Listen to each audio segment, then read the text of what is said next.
Baik, terima kasih Pak Kiai.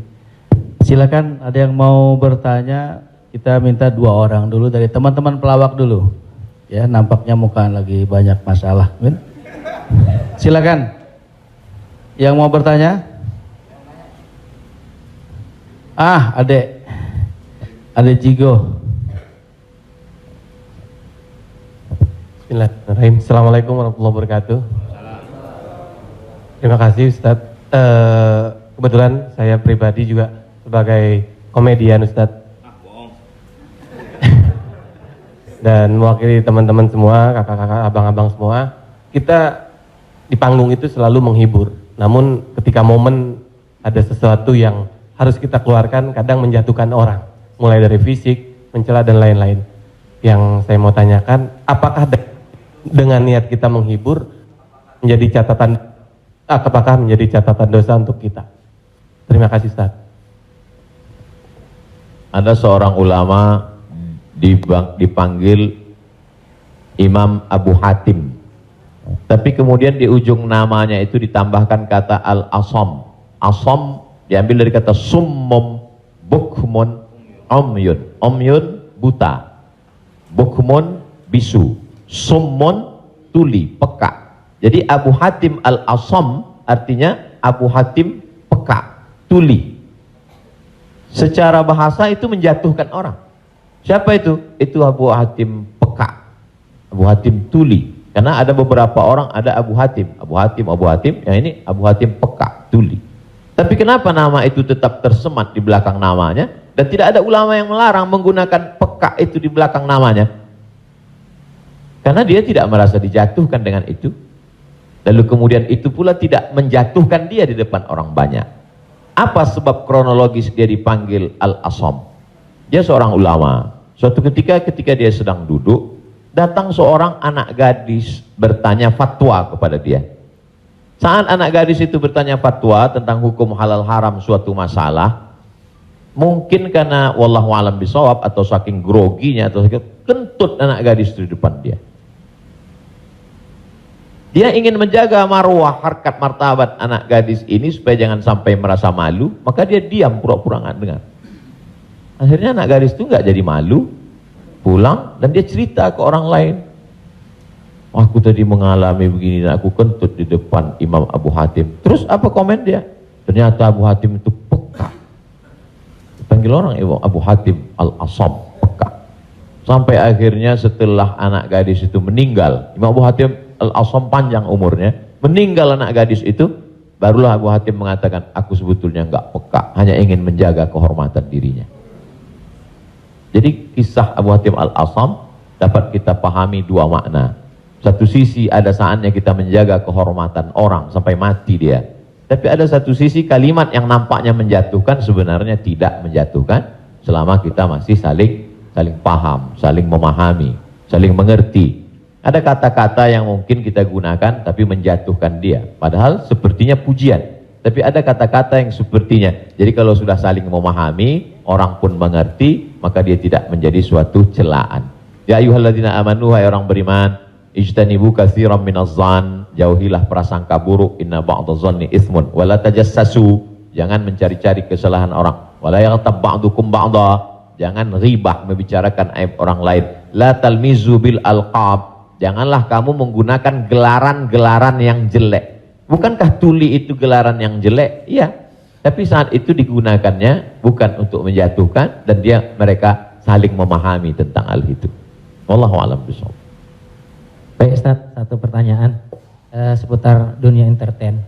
Ketika orang memerankan misalnya, mohon maaf lahir batin, main film seks, selama film itu diputar terus, sementara orangnya udah hijrah, dan saat ini film itu diputar, itu jariahnya seperti apa tuh Ustaz? Nah, ini mohon maaf lahir batin Ustaz. Hah? Nonton sama bini gue berdua.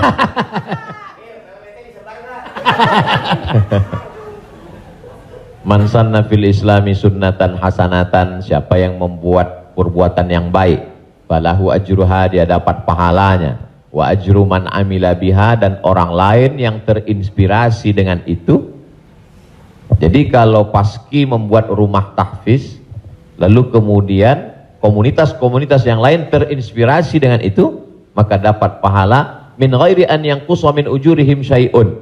Pahala mereka tidak berkurang, sama-sama dapat 100 mim ba'dih, setelah mati. Itu kalau yang baik. Bagaimana dengan yang tidak baik seperti yang tadi?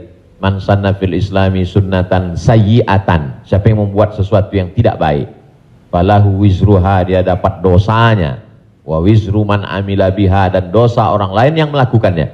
Setiap ada terjadi pembunuhan di dunia ini, maka Kabil dapat royalti karena dia yang pertama kali melakukannya. Tapi Kabil tidak sempat taubat, tidak sempat hijrah. Jadi kalau ada yang sempat melakukan perbuatan jelek, dosa, saat dia taubat, dia buat konferensi pers. Saya sudah taubat, sudah mu'alaf kalau dia tidak Islam. Kalau dia sudah masuk Islam, saya sudah hijrah. Maka saya meminta kepada seluruh jamaah yang ada di dunia ini, yang masih menyimpan gambar, foto, video saya, tolonglah kalian delete, dan saya minta ampun kepada Allah Subhanahu wa taala. Lebih daripada itu sudah di luar kuasa dia. La yukallifullahu nafsan illa wus'aha. Allah tidak membebani orang lebih daripada usahanya. Ada seorang hamba berpesan di zaman Nabi SAW, nanti kalau aku mati, maka bakarlah jasadku, lalu campakkan debunya ke laut. Kenapa? Karena aku takut bertemu dengan Allah Subhanahu wa taala atas segala dosa-dosaku. Disampaikan kepada Allah Subhanahu wa taala, kata Allah, aku ampuni hambaku itu karena masih ada rasa takut dalam hatinya. Makanya khotib naik ke atas mimbar, pesannya ittaqullah, takutlah kepada Allah. Kenapa kurban Habil diterima, kurban Kabil tidak diterima? La imbasatta ilayya yadaka litaqtulani, andai kau ambil batu besar untuk kau timpakan ke atas kepalaku, kata Habil, ma ana bi basiti yadiya ilaika liaqtulak, aku tidak akan membalas untuk membunuh wahai saudaraku. Kenapa? Inni akhafullah, aku takut kepada Allah Subhanahu wa taala. Saya yakin Mas, Abang yang berprofesi dalam dunia keartisan ini, apa yang membuat hijrah ini? Masih ada rasa takut di dalam hati. Rasa takut inilah yang kita pupuk bersama. Ada takut 5%, 5% kita jadikan menjadi sebuah komunitas, lalu kemudian kita jadikan sebuah amal nyata dalam kehidupan, disupport oleh Pak Prof dengan keluarga besar almarhumah, diberikan kesempatan untuk menuntut ilmu di Fakultas Hukum, di penyiaran Islam, maka dia menjadi gerakan yang luar biasa. Wallahu a'lam. Terima kasih. Selanjutnya ada adik Ginanjar Sukmana. Setelah itu Bang Atet Jakaria. Terima kasih Bang Tola, Tobek Lala. Ustadz, tadi Ustadz cerita bahwa Rasulullah juga bergurau, tapi gurauannya itu tidak pernah berdusta, dan itu yang tidak boleh, kata Rasulullah. Sementara teman-teman pelawak, sadar atau tidak sadar, lawakannya itu banyak berdustanya juga Ustaz. Cari-cari, mengada-ada kan, karena memang tujuannya untuk membuat orang tertawa.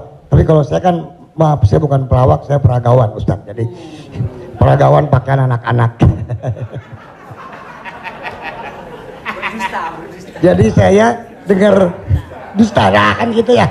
Contohnya kayak tadi gitu. Atau Bopak umpamanya dia mengatakan dirinya ganteng, dia cerita bahwa banyak cewek yang suka sama dia, itu kan berdusta Ustaz. Iya kan? Fitnah kan? Kita Willy. Enggak, tapi kalau soal ketampak. Jadi mohon dijelaskan kembali oleh Ustadz Abdul Somad batasan bagaimana di dalam melawak yang tidak boleh berdusta, sehingga kalau memang ternyata pelawak tidak boleh berdusta dalam melawakannya, mungkin saya sedang pikir-pikir dulu untuk melanjutkan profesi gini Ustaz. Saya takut masuk neraka. Terima kasih Ustaz Abdul Somad. Assalamualaikum warahmatullahi wabarakatuh. Ada saatnya kita berilustrasi, menceritakan suatu kisah. Jadi sebetulnya para penulis novel Islam pun dia sebenarnya kisah itu ada juga yang fiktif atau dicampur antara nyata bahkan Buya Hamka menulis kisah campuran antara tenggelamnya kapal Panderwick adalah campuran antara nyata dan fiksi. Apakah ketika orang bercerita tentang fiksi itu dia berdusta? Tidak.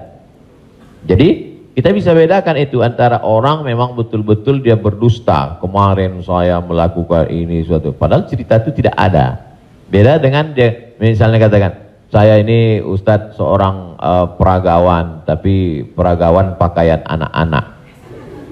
Tidak, Mas Ginanjar tidak sedang bercerita, kemarin di mall saya memperagakan pakaian anak-anak Pak Ustadz. Ketika saya pakai pakaian anak SMP, semua ketawa. Itu dusta. Tapi ketika dia katakan cerita awal tadi, semua orang tahu bahwa dia tidak sedang memperagakan pakaian anak-anak. Dia hanya sedang menunjukkan tentang dirinya. Secara sebenarnya di balik kalimat itu Mas Ginanjar sedang menjatuhkan dirinya di hadapan orang lain. Kan?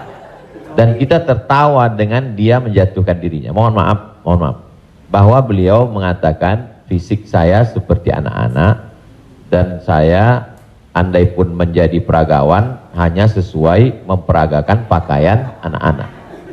Hari ini orang tidak menjatuhkan dirinya, dia menjatuhkan orang lain, menjatuhkan tokoh agama, menjatuhkan ustadz. Ada suatu kesalahan dalam cara dia berpikir. Bahwa beliau menjatuhkan dirinya, dia tidak usah. Karena dia sedang, tapi dia tidak sedang berbohong. Dia hanya sedang bercerita. Insya Allah penjelasan saya itu bisa dipahami. Yang tidak bisa itu adalah ketika orang seolah-olah dia bercerita, dia kemarin saya menjadi sebuah cerita seakan-akan orang mengatakan dia nyata. Padahal sebetulnya hanya bohong belaka supaya orang tertawa. Itu yang dilarang oleh Nabi Muhammad SAW. Wallahu a'lam.